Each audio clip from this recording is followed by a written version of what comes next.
friends, my name is Kayla Rayne, and today I'm going to be doing my monthly recommendations for the month of December, and the theme this month is books to read in 2016. So this video is kind of like a favorites video, but I'm going to be recommending some books to you guys that I really want you to put on your 2016 TBR list, and these are books that I've either read this year or previously that I just have very positive things to say about and have a really compelling reason for you guys to check them out.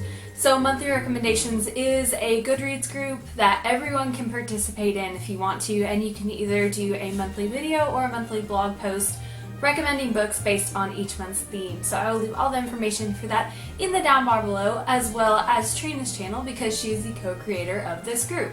So the first book that I'm going to be recommending to you guys is A Cure for Dreaming by Kat Winters. It is a YA historical fiction set in Portland, Oregon in the year 1900, and it follows a main character named Olivia Mead, whose father has hired a hypnotist to try to hypnotize the ideas of feminism out of her head because she is a woman who wants to have her own rights and her own thoughts and actually live the life that she chooses to lead.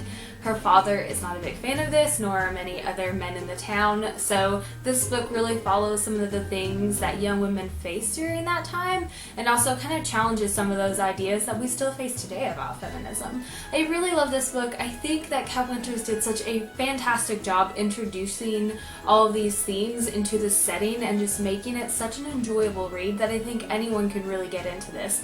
But if you enjoy historical fiction with a paranormal aspect, this book is definitely one that you will want to pick up. The next book that I would like to recommend to you is Dumplin by Julie Murphy. This is a book that I received in my Owl Crate in the month of September, I believe, and this follows the main character named Willowdean, and her nickname from her mother is Dumplin because she is a heavy-set girl. And one of the main things that I took away from this novel is that it's okay to love who you are and to be confident in your body, and I really enjoyed how this book explored that yes, there can be some health issues with being overweight, but that doesn't mean that you still can't feel beautiful and confident with the person that you are. I think that Julie Murphy did a fantastic job approaching these topics and making them very relatable for anyone who reads this book. So it doesn't matter if you are overweight, underweight, normal weight. You could really take something away from this book, and I think the big message is that you should be able to feel confident with who you are, and you should never try to tear someone else down based on what they look like physically. And that was just a really fantastic message, and I think there needs to be more books like this. The next book that I have to recommend is Everybody Sees the Ants by A.S. King. I have talked about this book on my channel before, and I just love this book. It is fantastic. It follows a main character named Lucky, and he is incredibly bullied, and he also has lots of dreams about his grandfather who went missing in the Vietnam War, and in his dreams that's the only place where Lucky can feel brave and like he can stand up for himself. And A.S. King does such a beautiful job of paralleling those two worlds, Lucky's real life and Lucky's dream life, and there's also a touch of magical realism in here that was just really well done and put into the book. I'm not usually a big fan of magical realism, but in this particular one, I think A.S. King did such a great job of incorporating it.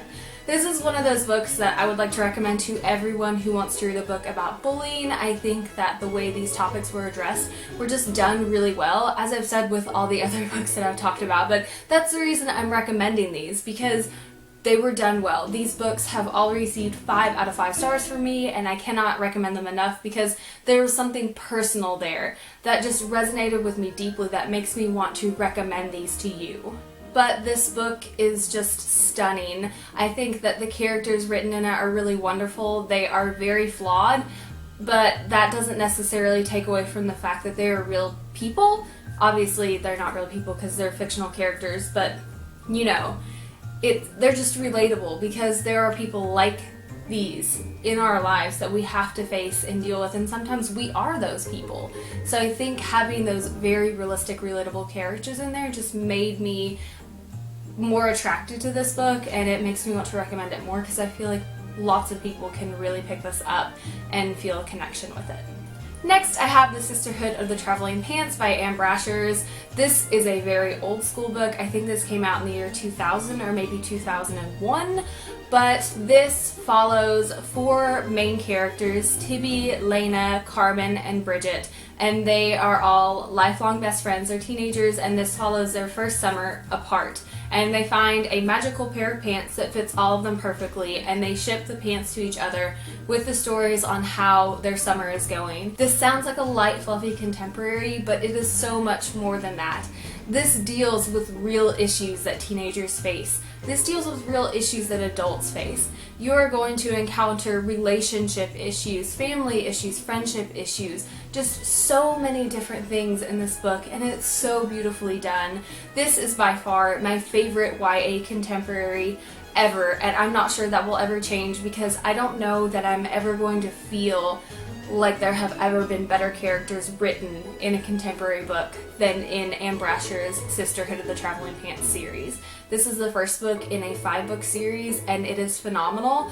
I love this, and I don't think I have ever read a contemporary book that has touched me on such a deep level.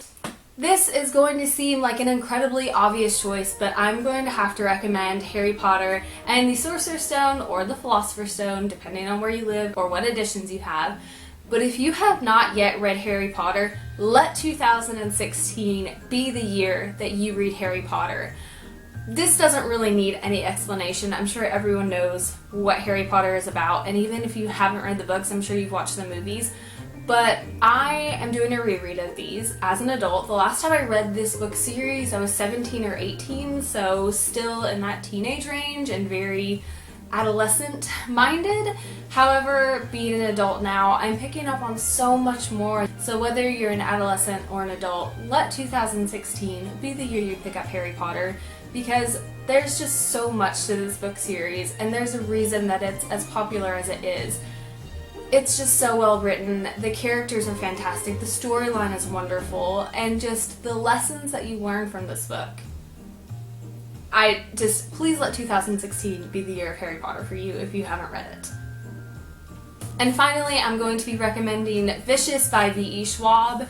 Now, this is not my favorite V.E. Schwab book by any means, but this is the one that I recommend most to other people. And in my opinion, it is her best written one, which sounds weird because it's not my favorite, but I honestly think that her ideas and her writing style in this book is just top notch and beats all of her other books. It's just not personally my favorite genre, so that's why it isn't my favorite out of all of them, but holy crap is it good. It follows 2 main characters who are on very opposing sides on what is good and what is evil, and this book just contemplates so much, and V.E. Schwab just does such a great job of fleshing out her characters and making villains so real and so conflicted and just so wonderful. And I can't recommend this book enough, because I feel like if you haven't read a V.E. Schwab novel, that's the place to start, first of all. If you've read any of her other stuff and haven't read Vicious yet, get on that. It's amazing. Okay guys, that has been it for this month's monthly recommendation, and it is the last monthly recommendation of 2015. That is so exciting. I started this project back in January on my own, and now it is a year later and it's a group. That is just incredible to me, and I am just so thankful that Trina wanted to help me create this group to share with you guys, and I'm so thankful that so many of you have decided to join in. I can't tell you enough how excited it makes me every time I see a new monthly recommendations video, because I feel like I'm such a part of the community, because I have a group that we're doing together, that we're talking about things, and I don't know, it's just so exciting for me. But I will leave all the information for that in the down bar below for you to check out. As always guys, thank you so much for watching. Stay weird.